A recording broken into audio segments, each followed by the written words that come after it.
now. Yan, andito yung process nila guys.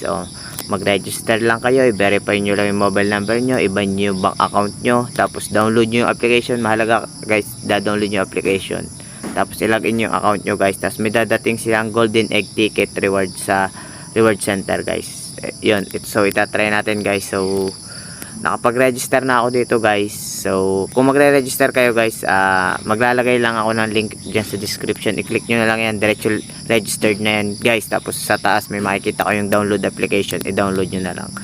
Ayan, ito lang naman kailangan pag-register guys. Yan, username, password, real name, yun lang naman guys. So ilalagay ko lang yung account ko guys. Yan, automatic login na yan guys. Yan guys, ipapakita ko sa inyo. Yan guys. So ginawa ko yung kanilang process guys. Yan, may dumating nga yan merong red packet diyan guys. Ito sa reward center. Yan, ipapakita ko sa inyo guys.